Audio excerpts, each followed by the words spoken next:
ನಮಸ್ಕಾರ ಸ್ನೇಹಿತರೆ, ನಾನು ಶ್ರೇಷ್ಠ ಹೊಸ್ಕೊಪ್ಪ. ನಿಮಗೆ ಗೊತ್ತಾ, ಪ್ರಪಂಚದ ಅತ್ಯಂತ ರಹಸ್ಯವಾದ ಪ್ರಾಣಿಗಳಲ್ಲಿ ಒಂದಾದ ಮಲಬಾರ್ ಸಿವೆಟ್. ಇದು ನೋಡಲು ಬೆಕ್ಕಿನಂತೆ ಇರುತ್ತದೆ. ಇದು ಮಲೆನಾಡಿನ ಪಶ್ಚಿಮ ಕಾಡುಗಳಲ್ಲಿ ಕಂಡುಬರುತ್ತದೆ.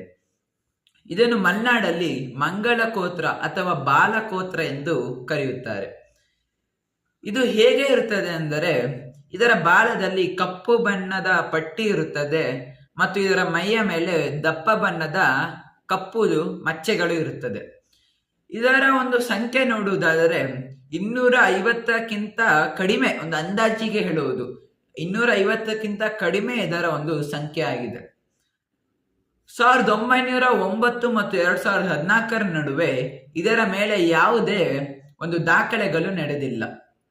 ನೀವು ಕೇಳ್ಬೋದು, ಈಗಲೂ ಈ ಪ್ರಾಣಿ ಬದುಕಿದ್ಯಾ, ಈಗಲೂ ಇದನ್ನು ನಾವು ನೋಡ್ಬೋದಾ? ಹೌದು, ಈಗಲೂ ಈ ಪ್ರಾಣಿ ಜೀವಂತವಾಗಿದೆ ಮಲೆನಾಡಿನ ಪಶ್ಚಿಮ ಕಾಡುಗಳಲ್ಲಿ. ಆದರೆ ಅಲ್ಲಿ ಇದನ್ನು ಹುಡುಕುವುದು ಬಹಳ ಕಷ್ಟ, ಏಕೆಂದರೆ ಇದರ ಸಂಖ್ಯೆ ಬಹಳಷ್ಟು ಒಂದು ಕಡಿಮೆ ಇದೆ.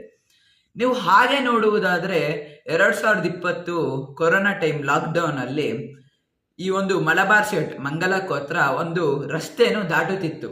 ಆ ವಿಡಿಯೋ ನೀವೇ ನೋಡಿ.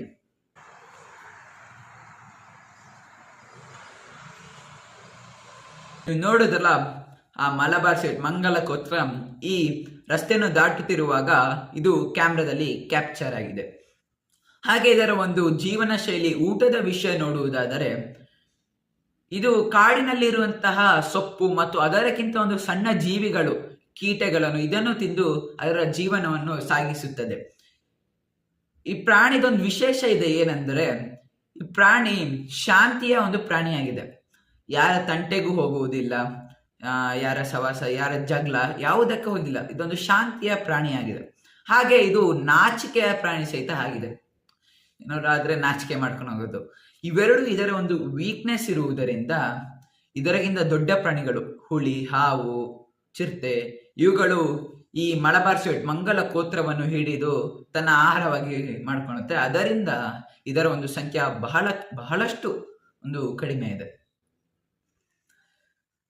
ಹಿಂದೆ ನಮ್ಮ ಪೂರ್ವಜರೆಲ್ಲ ಒಂದು ತಪ್ಪು ತಿಳುವಳಿಕೆ ಇತ್ತು ಈ ಪ್ರಾಣಿಯ ಮೇಲೆ. ನಾನು ಹಿಂದಿನ ಒಂದು ವಿಡಿಯೋದಲ್ಲಿ ಹೇಳಿದ್ದೆ, ಕೊಣಜನ ಬೆಕ್ಕು ಕೋಳಿಯನ್ನು ಎತ್ಕೊಂಡು ಹೋಗಿತ್ತು.